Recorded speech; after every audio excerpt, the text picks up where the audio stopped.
TET SST का 48वां question 1 फरवरी 2023 का question 48। निम्न सामाजिक विज्ञान का एक शिक्षक सामाजिक न्याय और हास्यकरण विषय पर चर्चा करने की योजना बना रहा है। निम्नलिखित में से कौन से सार्वभौमिक सर्वाधिक उपयुक्त अधिगम प्रतिफल है? नंबर 1, विद्यार्थी हास्यकरण की अवधारणा को समझते हैं। नंबर 2, दैनिक जीवन में न्यायपालिका कैसे कार्य करती है, विद्यार्थी यह समझते हैं। नंबर 3, विद्यार्थी पहचानते हैं कि वास्तविक जीवन में हास्यकरण कैसे होता है। नंबर 4, विद्यार्थी जानते हैं कि किसे और कैसे सामाजिक न्याय अस्वीकृत किया जाता है। इसका आंसर होगा number 1, number C, number 4। Number 1, number 3, number 4 चार होंगे इसका आंसर। देखो अब 1, 2, 3 ACD, इसका आंसर होगा सी। इसका आंसर होगा ACD, ऑप्शन सी। इसका आंसर होगा सी। इसका आंसर होगा सी, ACD 1, 3 और 4। क्वेश्चन 49। मैं एक मुस्लिम बाहुल्य क्षेत्र में रहती हूँ। मैं और मेरा भाई पड़ोस में ही इफ्तार की एक दावत में गए थे और हमने परंपरागत कपड़े यानी क्रमशः शेरवानी एवं सलवार कमीज पहन रखे थे। बाद में हमने अपने कपड़े बदलकर जीन्स और टी-शर्ट पहन लिए। आप उस लड़की के वृत्तांत को कैसे देखते हैं? नंबर 1, कपड़ों को पहचान के निशान के रूप में भी देखा जा सकता है, सही। नंबर 2, हम जो कपड़े पहनते हैं उनको लेकर हम पूर्वाग्रही हो सकते हैं। नंबर 3, कपड़ों को आराम के लिए और मौके के अनुसार पहनना चाहिए। इसका आंसर होगा 1 और 3। देखो A और B नहीं, B, A और C। इसका आंसर होगा B, A और C। क्वेश्चन 50। निम्नलिखित में से किन प्रश्नों में से छात्रों के आलोचनात्मक विवेचना को प्रोत्साहन मिलता है? उपयुक्त विकल्प चुने। ऑप्शन ए, हिमालय तथा गंगा नदी व्यवस्था के बनने की प्रक्रिया को व्याख्या करें। ऑप्शन बी, बहुदलीय व्यवस्था के गुण और अवगुण क्या क्या है। ऑप्शन सी, झारखंड में इस्पात और स्टील उद्योग स्थापित करने की उचित स्थितियां कौन कौन सी हैं। ऑप्शन डी, आज के गांव और महाजनपद के समय के गांव की व्याख्या में 3 अंतरों को बताएं। इसका आंसर होगा बी और डी। इसका आंसर है ऑप्शन बी और डी। इसका आंसर होगा ऑप्शन बी। इसका आंसर है ऑप्शन बी और डी। क्वेश्चन 51। निम्नलिखित कथनों ए और आर को पढ़िए तथा सही विकल्प का चयन कीजिए। कथन ए, अभिकथन ए, ब्रांडिंग का अर्थ है किसी उत्पाद पर किसी विशेष नाम या चिन्ह की मोहर लगाना ताकि एक उत्पाद को बाजार में प्रचलित एवं अन्य उत्पादों से अलग दिखे। सही। कारण ब्रांडिंग या दागना पशुपालन की जरूरत से उभरा एक शब्द है जहां मालिकों ने पशुओं पर पहचानने की समस्या को दूर करने के लिए अपना खास चिन्ह लगाने का सोचा। ये भी कारण भी सही है। इसका आंसर होगा ए और बी दोनों सही।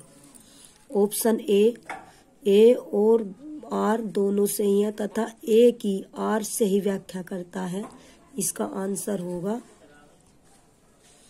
ए और आर दोनों सही है और ए की आर सही व्याख्या करता है। इसका आंसर होगा ऑप्शन ए। क्वेश्चन 52। निम्नलिखित कथनों ए तथा आर पर विचार करें और सही विकल्प का चयन करें। कथन सामाजिक विज्ञान सामग्रियों के विकास का विकेंद्रीकरण करने की जरूरत है। जहां शिक्षक, विद्यार्थी और समुदाय के सदस्य अपनी वास्तविकताओं को प्रस्तुत करें। कारण विकेंद्रीकरण विभिन्न क्षेत्रों और सामाजिक समूह से आए विद्यार्थियों को जिन सामाजिक विज्ञान पाठ्यचर्या सामग्रियों के साथ वे काम करते हैं उनके साथ जोड़कर देखने में सबल बनाता है। ये भी कारण भी सही है और कथन भी सही है। ऑप्शन ए और आर दोनों सही है और ए की आर सही व्याख्या करता है। इसका आंसर होगा ऑप्शन ए। सामाजिक विज्ञान सामग्रियों के विकास का विकेंद्रीकरण करने की जरूरत है, जहां शिक्षक, विद्यार्थी और समुदाय के सदस्य अपनी वास्तविकताओं को प्रस्तुत करें। सामाजिक विज्ञान में कई विषयों का समावेश होता है। उन सभी विषयों को एक साथ पढ़ने के लिए शिक्षा और छात्र के मध्य एक अच्छा सामंजस्य बनता है। विकेंद्रीकरण विभिन्न क्षेत्रों और सामाजिक समूह से आए विद्यार्थियों को जिन सामाजिक विज्ञान पाठ्यचर्या सामग्रियों के साथ वे काम करते हैं उनके साथ जोड़कर देखने से सबल बनता है। इसलिए ए और आर दोनों सही है और ए की आर सही व्याख्या करता है। क्वेश्चन 53 निम्नलिखित कथनों ए तथा आर पर विचार करें और सही विकल्प का चयन करें। कथन ए, परंपरागत रूप से सामाजिक विज्ञान पाठ्यचर्या में जेंडर संबंधी मुद्दों के समायोजन में स्त्रियों के उदाहरण को शामिल करते हैं। कारण किसी भी ऐतिहासिक घटना और समकालीन मुद्दों की चर्चा में स्त्री परिप्रेक्ष्य को एकीकृत करने की आवश्यकता है। ऑप्शन ए और आर दोनों सही है। ऑप्शन बी, ए और आर दोनों गलत है। ऑप्शन सी ए सही है लेकिन आर गलत है। ऑप्शन डी, ए गलत है लेकिन आर सही है। इसका आंसर होगा ऑप्शन ए और आर दोनों सही है।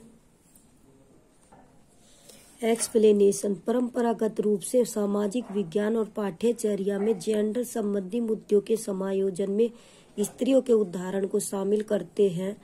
जेंडर संबंधी मुद्दों में पुरुष और महिलाओं के कार्यों और व्यवहारों को परिभाषित करते हैं, जबकि सेक्स शब्द जैविक और एक शारीरिक घटना को प्रतिबिंबित करता है। अपने वर्तमान के सामाजिक ढांचा में पुरुष को महिला से श्रेष्ठ माना जाता है, बल्कि यह धारणा गलत है, लैंगिक पूर्वाग्रह से ग्रसित है। किसी भी ऐतिहासिक घटना और समकालीन मुद्दों की चर्चा में स्त्री परिप्रेक्ष्य को एकीकृत करने की आवश्यकता है। लैंगिक आधार पर पुरुष तथा महिलाओं के साथ भेदभाव नहीं करना चाहिए।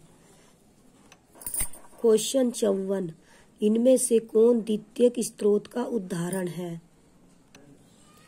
इनमें से कौन सा द्वितीयक स्रोत का उदाहरण है? ऑप्शन ए, विद्वानों की पत्रिकाएं। ऑप्शन बी, आत्मकथाएं। Option C, diary. Option D, तस्वीरें। इसका आंसर होगा ऑप्शन ए, केवल ए। इसका आंसर होगा ऑप्शन ए, विद्वानों की पत्रिकाएं। एक्सप्लेनेशन, द्वितीयक स्रोत का उदाहरण है विद्वानों की पत्रिकाएं। सामाजिक विज्ञान की एक शाखा है जो मानव व्यवहार और सामाजिक संबंधों से संबंधित, जो मुख्य रूप से अनुभवजन्य दृष्टिकोण पर निर्भर करती है। सामाजिक विज्ञान के एक स्रोत को किसी ऐसी चीज के रूप में संदर्भित किया जा सकता है जो किसी वस्तु या घटना की उत्पत्ति को बताता है। सामाजिक विज्ञान में दो प्रकार के स्रोत हैं। नंबर 1, प्राथमिक स्रोत, उदाहरण के लिए सिक्के, नदियाँ, किले, भारत का संविधान, रविंद्रनाथ टैगोर की पेंटिंग, जेम्स मिल का ब्रिटिश भारत का इतिहास आदि। ये वे स्रोत हैं जब घटना हुई थी। द्वितीयक स्रोत में देखिए, ये वे स्रोत हैं जो कुछ विश्लेषण के बाद प्राथमिक स्रोत से प्राप्त होते हैं। उदाहरण के लिए आत्मकथाएं, शोध प्रबंध और सूचकांक आदि। क्वेश्चन 55, माध्यमिक स्तर पर स्वतंत्रता संग्राम के ऊपर एक परियोजना करने के लिए निम्नलिखित में से कौन सा न्यूनतम रूप से अनिवार्य हो सकता है? ऑप्शन ए, चित्र। ऑप्शन बी, स्वतंत्रता सेनानियों के महत्वपूर्ण उदाहरण। ऑप्शन सी वो स्रोत जिनसे सूचना इकट्ठी की गई है। ऑप्शन डी प्रश्नावली पर आधारित आंकड़ों का संग्रह। इसका आंसर होगा ऑप्शन डी प्रश्नावली पर आधारित आंकड़ों का संग्रह। माध्यमिक स्तर पर स्वतंत्रता संग्राम के ऊपर एक परियोजना करने के लिए प्रश्नावली पर आधारित आंकड़ों का संग्रह न्यूनतम रूप से अनिवार्य हो सकता है। प्रश्नावली प्रश्नों या कथनों का समूह है जिसके माध्यम से व्यक्ति से पूछकर सूचनाएं एकत्रित की जाती हैं। प्रश्नावली अनुसंधान करने का एक प्रमुख रूप होता है जिसमें लोगों से सूचना एकत्रित करने के लिए उनसे बहुत से प्रश्न पूछे जाते हैं। प्रश्नावली निर्माण में एक आत्मनिष्ठ तथा प्रयोग में वस्तुनिष्ठ विधि है।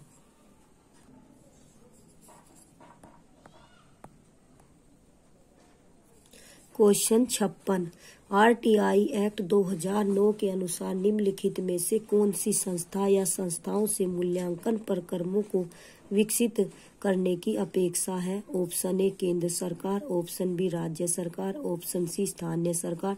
इसका आंसर होगा ए और बी। इसका आंसर होगा ए और बी। ऑप्शन ए और बी दोनों। इसका आंसर है ए।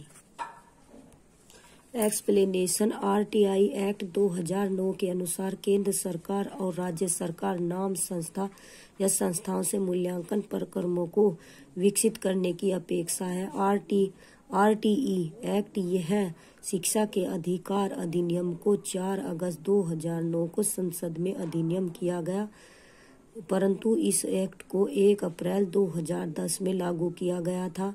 इस एक्ट के अनुसार देश के सभी बच्चों को जो कि 6 से 14 वर्ष के हैं उन्हें निःशुल्क एवं अनिवार्य शिक्षा का प्रावधान करता है।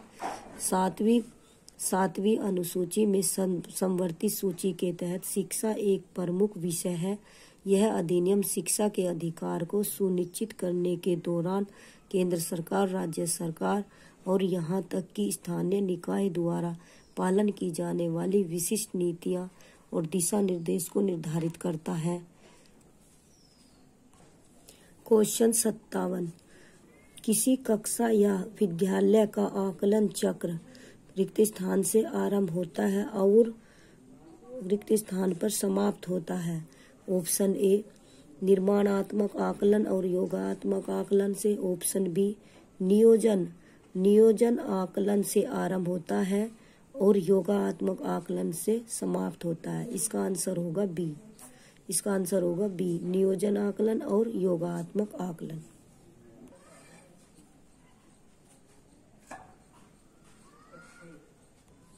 एक्सप्लेनेशन किसी कक्षा या विद्यालय का आकलन चक्र नियोजन आकलन से आरंभ होता है और योगात्मक आकलन पर समाप्त होता है। नियोजन आकलन से आशय, उद्देश्यों तथा लक्ष्यों का निर्धारण तथा उन्हें प्राप्त करने के लिए एक कार्यविधि का निरूपण करने से है। यह तथ्यों को कैसे करना है तथा उसका समावेशन किस आधार पर होगा इसका निरूपण करता है। योगात्मक आकलन विद्यार्थी के अधिगत विषय में सूचना एकत्रित करने का प्रमुख तरीका होता है। इस प्रकार के आकलन का उद्देश्य छात्रों का वर्गीकरण, परोन्नति। योगात्मक आकलन में छात्रों की उपलब्धियों का स्तर प्रमाणित करने के लिए किया जाता है। अतः स्पष्ट है कि नियोजन आकलन में विद्यालय का आकलन चक्र प्रारंभ होता है और योगात्मक आकलन में समाप्त होता है। क्वेश्चन 58 विद्यालयों के कार्य के 100 उद्देश्य उदाहरण को माना जा सकता है। रिपोर्ट कार्ड से, बी पोर्टफोलियो से, ऑप्शन सी नियत कार्य असाइनमेंट से, ऑप्शन डी रूब्रिक से। इसका आंसर होगा ऑप्शन बी पोर्टफोलियो से। एक्सप्लेनेशन विद्यालय के कार्यों के 100 उद्देश्य संग्रहण को पोर्टफोलियो माना जाता है। पोर्टफोलियो छात्रों के कार्यों का एक संग्रह है। एक पोर्टफोलियो में कक्षा का कार्य, कलात्मक भाग, चित्र और कई अन्य मीडिया शामिल हो सकते हैं। यह एक समय अवधि में छात्र के अधिगम और प्रदर्शन में प्रगति को दर्शाता है। पोर्टफोलियो में प्रत्येक भाग चुना जाता है क्योंकि यह आपने जो सीखा उसका एक प्रामाणिक निरूपण है और यह आपके वर्तमान ज्ञान और कौशल को प्रदर्शित करने के लिए है। पोर्टफोलियो एक कहानी की पुस्तक है जो एक छात्र की अधिगम प्रगति को वर्णित करती है। जैसे जैसे वे प्रत्येक वर्ष में आगे बढ़ते हैं, इस प्रकार सत्र के अंत के बाद प्रयोगशाला कार्य के लिए पोर्टफोलियो आकलन तकनीक का उपयोग किया जाता है। क्वेश्चन 59। सामाजिक विज्ञान की एक शिक्षिका यह मूल्यांकन करना चाहती है कि क्या विद्यार्थियों ने जनसंख्या पिरामिड के संप्रत्यय को समझ लिया है या नहीं। निम्न में से क्या सहायक हो सकता है। ऑप्शन ए, वे जनसंख्या पिरामिड को पढ़ सकते हैं और उसकी व्याख्या कर सकते हैं। ऑप्शन बी, दिए गए आंकड़ों के आधार पर जनसंख्या पिरामिड बना सकते हैं। ऑप्शन सी, जनसंख्या पिरामिड की सहायता से वे रोजगार में लगे लोगों के बारे में अनुमान लगा सकते हैं। इसका आंसर होगा ए और बी। इसका आंसर होगा ए और बी, ऑप्शन ए। सामाजिक विज्ञान की एक शिक्षिका यह मूल्यांकन करना चाहती है कि विद्यार्थियों ने जनसंख्या पिरामिड के संप्रत्यय को समझ लिया है या नहीं। इसके लिए निम्न तथ्य सहायक हो सकते हैं। वे जनसंख्या पिरामिड को पढ़ सकते हैं और उसकी व्याख्या कर सकते हैं। दिए गए आंकड़ों के आधार पर जनसंख्या पिरामिड बना सकते हैं। नोट: जनसंख्या पिरामिड एक प्रमुख एक विम आरेख है जिसमें विभिन्न आयु वर्ग की जनसंख्या का एक त्रिकोणात्मक प्रदर्शन किया जाता है। यह आबादी के निवासियों का एक ग्राफिक प्रोफाइल है। क्वेश्चन 60। निम्नलिखित में से कौन से प्रश्न अधिगमकर्ताओं के विश्लेषण करने के कौशल को आंकते हैं। नंबर 1, अगर हिमालय की सभी हिमनदी पिघल जाए तो भारत में मानव जीवन पर इसके क्या प्रभाव होंगे। नंबर 2, हम उपभोक्ता न्यायालय में कैसे केस दाखिल करेंगे। नंबर 3, वित्त आयोग क्या है, राज्य वित्त आयोग के मुख्य कामों का वर्णन कीजिए। नंबर 4, भारत में राष्ट्रीय एकीकरण क्यों आवश्यक है। विकल्प: